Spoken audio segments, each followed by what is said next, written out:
खरोखर या रचनेचा आपण जर बारकाईने अभ्यास केला तर असं लक्षात येईल की बारीक सारीक गोष्टींचा सुद्धा शिवाजी महाराजांच्याकडनं अधिक्षेप झाला नाही, दुर्लक्ष झालं. ते फार बारकाईने बोलतात की सैन्य कसं हवं, कोणत्या भागात हवं, तिकडे जंगल आहे का, तिकडं पर्वत आहेत का, तिकडं खिंडे आहेत का, तिकडे डोंगर आहेत का. आणि भारताचा सगळ्यात मोठा जो सेनापती कोणी असेल हबेरा मोहिते नंतर, निताई पालकर नंतर, पहिला त्याचा सरसेनापती कोणी असेल तर सह्याद्री. सह्याद्री पर्वत हा त्याचा सेनापती होता. हे किल्ले हे त्याचे सैनिक होते. आणि अशांच्या दिवशी हे स्वराज्य निर्माण केलं. त्याचं लक्षात ठरलं समुद्राकडे गेलं ही ऐतिहासिक गोष्ट आहे. समुद्राकडे आमच्या पूर्वजांचं लक्ष गेलं नाही, हे फार मोठी चूक झाली. सह्याद्रीकडे आमच्या लोकांचं लक्ष गेलं नाही, ही फार मोठी चूक झाली. सह्याद्रीचे किल्ले, सह्याद्रीच्या तळ्या खोड्या आणि तिथं तिकट सगळे मार्ग हेच म्हणजे स्वराज्याची पहारेकरी होते. तो सिंहगड पहा, तो राजगड पहा, तो पलायगड पहा, तो पुरंदर पहा. एक एक किल्ला म्हणजे एक एक घटोत्कच आहे, घटोत्कचासारखी ताकद असलेली असेही किल्ले होते. पण किल्ल्यांच्याकडे दुर्लक्ष केलं नाही, हा त्याचा सगळ्यात मोठा लष्करी विजय आहे. नेमकी हे चूक मराठी शाहीच्या अखेरच्या काळात की आम्ही आमच्या किल्ल्यांच्याकडे दुर्लक्ष केलं. आपल्याला माहिती आहे इतिहासात की शिवाजी महाराजांच्या मृत्यूनंतर औरंगजेब स्वतः 25 वर्ष महाराष्ट्राचं लहानच हिंदवी स्वराज्य जिंकण्याकरता धडपड करता आलं. जिंकलं त्यांनी नाही, त्यामुळे नाही, पूर्ण पराभव झाला. कारण मराठी सैनिक आणि मराठीचे किल्ले, समुद्र, सह्याद्री आणि शिवाजी महाराज एक झाले आणि स्वराज्य निर्माण झालं. शिवाजी महाराजांबद्दल ही कल्पना होती सारा समाज एक आहे, सारा समाज अभेद्य आहे. हे अभेद्य कल्पनेतच हे स्वराज्य निर्माण झालं. आज टिकलं आहे, वाढलं आहे. तुमच्या आमच्या पुढे आदर्श कोणता असेल ना तर तो शिवाजी महाराजांचा, तर तो शिवाजी महाराजांचा. पहा एक राजचं उदाहरण पहा. छत्रसाल बुंदेला हा तरुण बुंदेलखंडात शिवाजी महाराजांच्याकडे मदत मागायला आला. मला मदत करा, मला स्वराज्य मिळवायचे, मला राज्य मिळवायचे, मला तुझ्या बदली नोकरीला ठेव म्हणाला. त्या महाराजांना आप नौकरी करना क्यों चाहते हो? तो फिर मैं मैं क्या करूँ दूसरा? तो जो मैंने महाराष्ट्र में किया वही आप बुंदेलखंड में करो. स्वराज्य निर्माण करा, प्रत्येक भूभाग स्वतंत्र झाला पाहिजे. नाही एखादा अपुऱ्या दृष्टीचा राजा असता तर म्हणाला असता उत्तरेकडचा एक फार मोठा बलाढ्य कर्तृत्वान सेनापती माझ्याकडे येतोय, ठेवून घ्या, त्याला नोकरीला ठेवा. त्याला ते नोकरीला ठेवते, त्याला स्वतंत्र राजा बनण्याकरता आणि एका भूमीचा मालक बनण्याकरता सोडलं. याचा आपण विचार केला पाहिजे. स्वातंत्र्य मूर्तिमंत स्वातंत्र्य आहे. शिवाजी महाराजांचा शब्द हाच मुळी स्वातंत्र्याचा द्योतक आहे. मी आणखी काय सांगू? मी किती बोललो तरी ते अपुरं आहे. मी किती सांगितलं तरी ते अपुरं आहे. मी इथंच थांबतो. सामा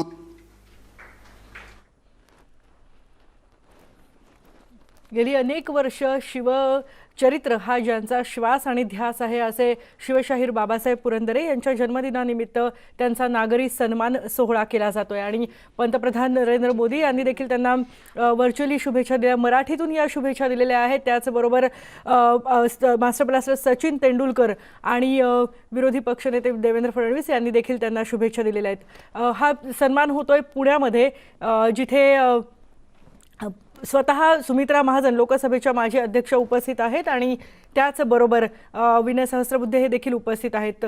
शिवचरित्र घराघरात पोहोचवणाऱ्या शिवशाहीर बाबासाहेब पुरंदरे यांचा हा नागरी सन्मान सोहळा। शिवशाहीर बाबासाहेब पुरंदरे यांना मी सुरुवातीच साष्टांग नमस्कार करतो व छत्रपती शिवाजी महाराजांनी जे आदर्श उभे केले आहेत, जी शिकवण दिली आहे, तिचे आचरण करण्याची शक्ती परमेश्वराने मला द्यावी अशी प्रार्थना मी देवाकडे करतो। मैं आदरणीय बाबा साहब पुरंदरे जी को जीवन के 100वें वर्ष में प्रवेश के लिए हृदय से शुभकामनाएं देता हूं। उनका मार्गदर्शन, उनका आशीर्वाद जैसे अभी तक हम सबको मिलता रहा है, वैसे ही आगे भी लंबे समय तक मिलता रहे, ये मेरी मंगल कामना है। मैं आदरणीय सुमित्रा ताई को भी इस विशेष आयोजन के लिए बधाई देता हूं।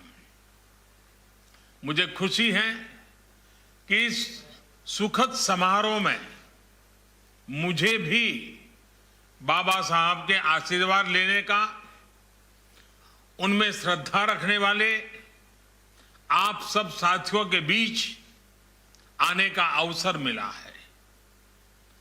मैं पूरे देश में बाबा साहब के अनेकानेक अनुयायियों को भी इस पुण्य अवसर की बधाई देता हूं। 100व्या वर्षात त्यांनी पदार्पण केलेच आहे। त्यांना आणखी दीर्घ आयुष्य लाभो हीच आई तुळजाभवानीच्या चरणी माझी प्रार्थना। ज्या प्रकल्पाला आमच्या सरकारच्या काळात मान्यता मिळाली, त्या आंबेगाव शिवसृष्टीत हा नितांत संस्मरणीय क्षण साजरा होतोय, याचाही अतिशय आनंद वाटतो। मेगा टुरिझमचा दर्जा असलेला हा प्रकल्प लवकरात लवकर पूर्ण होण्यासाठी सुद्धा शुभेच्छा आहेतच। या कार्यक्रमाला देशाचे पंतप्रधान माननीय नरेंद्र मोदीजी आणि आमच्या सर्वांचेच श्रद्धास्थान पूजनीय सरसंघचालक डॉक्टर मोहनजी भागवत यांच्याही शुभेच्छा प्राप्त झाल्या आहेत। लोकसभेच्या माजी अध्यक्षा सुमित्राताई महाजन प्रत्यक्ष शिवसृष्टीत उपस्थित आहेत। आयोजकांनी मला या मांदियाळीत 2 शब्द व्यक्त करण्याची संधी दिली, त्याबद्दल आयोजकांचे अनेक आभार।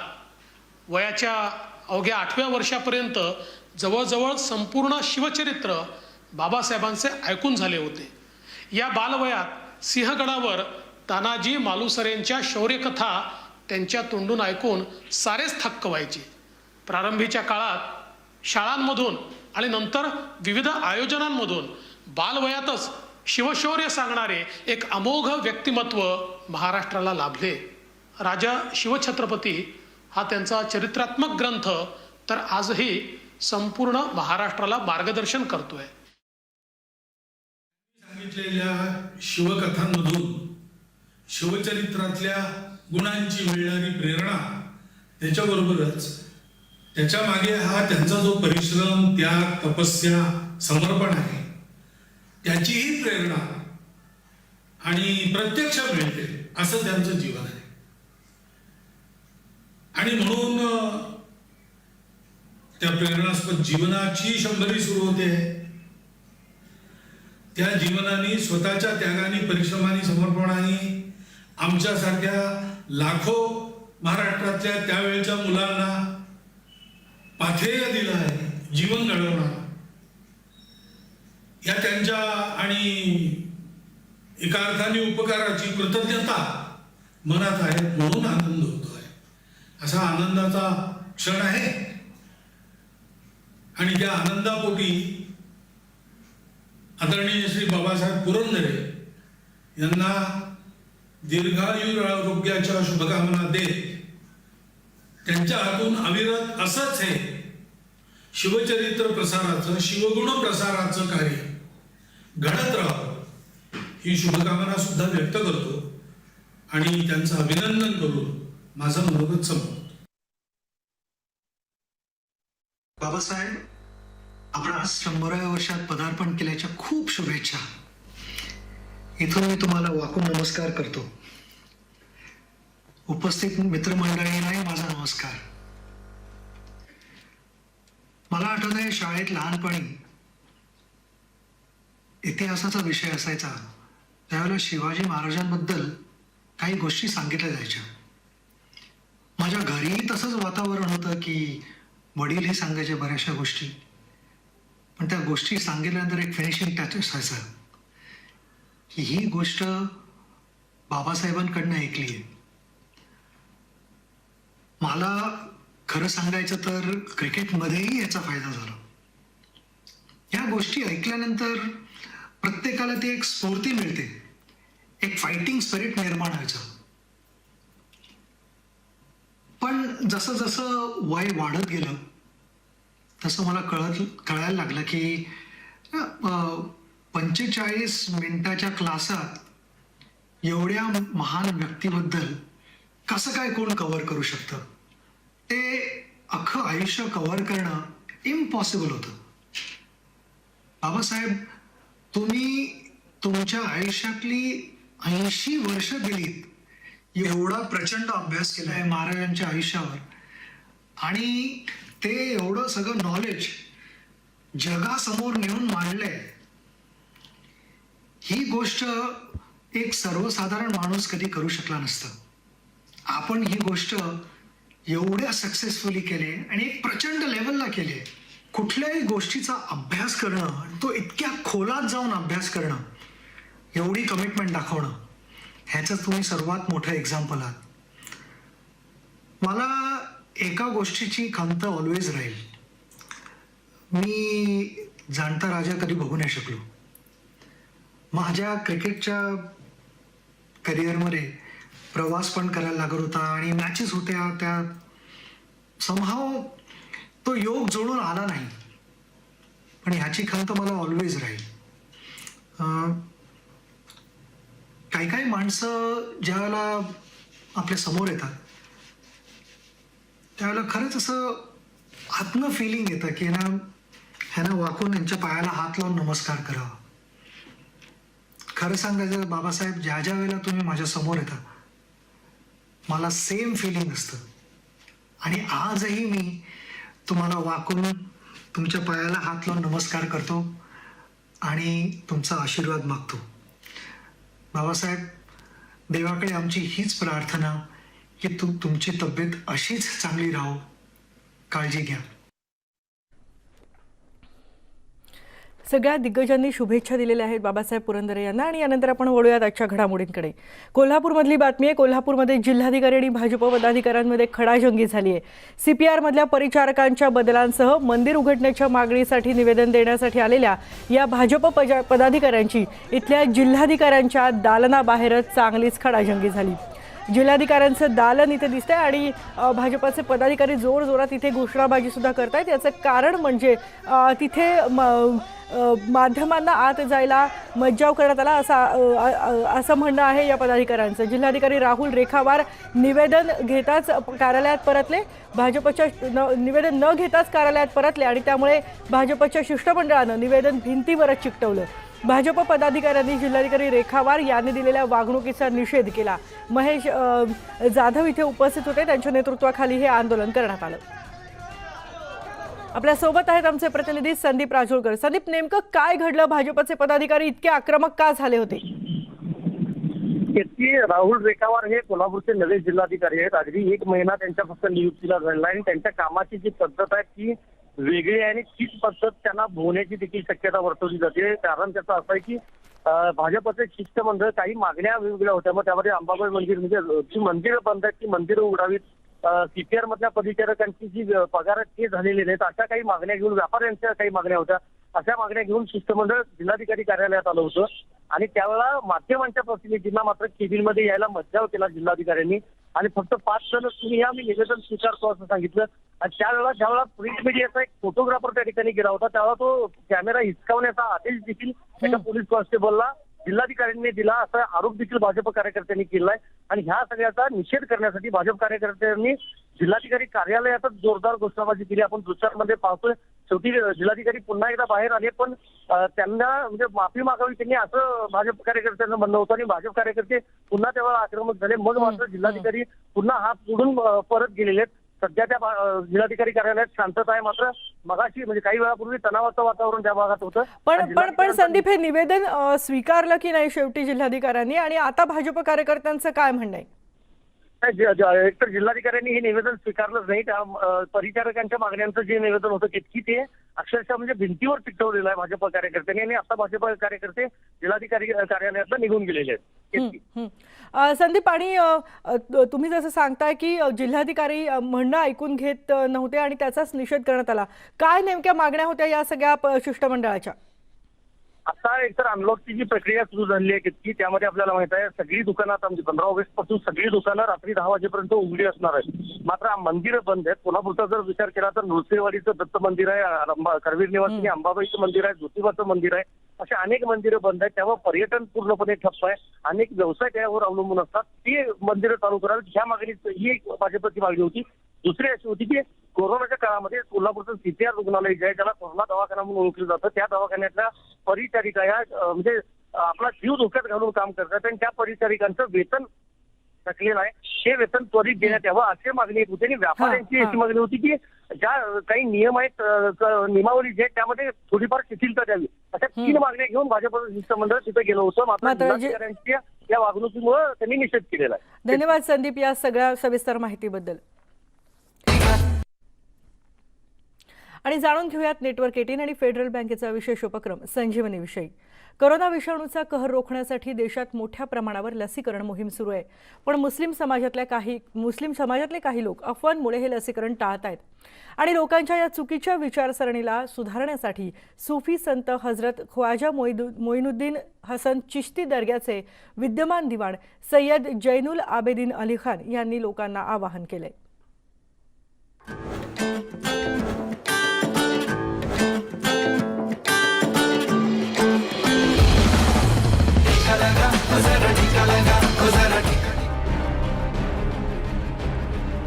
कोरोनाने लाखो लोकांचा जीव घेतला, पण आज कोरोनाला हरवण्याची वेळ आलेली आहे. कोरोना प्रादुर्भावाच्या सुरुवातीच्या टप्प्यात कोरोनाला हरवण्याचा कोणताही प्रभावी मार्ग किंवा उपाय नव्हता, पण आता तशी स्थिती नाही. आज देशात कोरोनावर मात करण्यासाठी लस उपलब्ध आहेत. पण दुर्दैवाची बाब अशी की कोरोना विरुद्ध प्रभावी लस उपलब्ध असूनही काही लोक असे आहेत जे लसीकरणापासून पळ काढतायत. अफवांच्या कचाट्यात कैद झालेले लोक वास्तवापासून त्यांचा चेहरा लपवतायत. पण मुस्लिम समाजातील लोकांना या अफवांपासून वाचवण्यासाठी सुफी संत हजरत ख्वाजा मोइनुद्दीन हसन चिश्ती दर्ग्याचे वर्तमान दिवाण सय्यद जैनुल आबेदीन अली खान यांनी लोकांना लस घेण्याचं आवाहन केलंय. कोरोनापासून बचाव करण्यासाठी त्यांनी लसीचा दुसरा डोसही घेतलाय. वैक्सीनेशन की मेरी दूसरी डोज लगी है और मैं तमाम गरीब नवाज रहमतुल्लाह के चाहने वालों से ये अपील करता हूँ कि इस वैक्सीनेशन के प्रोग्राम को ज़्यादा से ज़्यादा कामयाब बनाने में अपना सहयोग देकर गवर्नमेंट के इस प्रोग्राम को जो है कामयाब बनाने में अपना ताउन देकर के खुशनुदी हासिल करें. दर्ग्याचे दिवाण अली खान यांच्या मते या अफवांमुळे सरकारद्वारे मोठ्या प्रमाणावर जी लसीकरण मोहीम राबवली जरी जात असली तरी काही लोक मुद्दामहून वेगवेगळी कारणं काढून लसीकरण टाळतायत आणि आपला जीव धोक्यात घालतायत. खरं तर कोरोनाला हरवण्याचा सर्वात प्रभावी मार्ग म्हणजे लसीकरण. पुन्हा एकदा ऐका लस घेण्याबद्दल दर्ग्याचे दिवाण काय म्हणतायत ते. वैक्सीनेशन की मेरी दूसरी डोज लगी है और मैं तमाम गरीब नवाज रहमतुल्लाह के चाहने वालों से ये अपील करता हूँ कि इस वैक्सीनेशन के प्रोग्राम को ज़्यादा से ज़्यादा कामयाब बनाने में अपना सहयोग देकर गवर्नमेंट के इस प्रोग्राम को जो है कामयाब बनाने में अपना ताउन देकर के खुशनुदी हासिल करें। खरं तर या कठीण काळात माणसासमोर आपलं अस्तित्व आणि संस्कृती वाचवण्याचंच एक गंभीर आव्हान उभं टाकलंय। अशा स्थितीत लस ही एकमेव अशी गोष्ट आहे जी कोरोना विरुद्धच्या या युद्धामध्ये माणुसकीला जिंकवू शकते। आशा आहे की मुस्लिम समाजातले लोकही हे सत्य समजून घेतील आणि कोरोना विरुद्धच्या युद्धात माणुसकीला विजयी करण्यासाठी आपलंही योगदान देतील। Bureau report, news 18 network.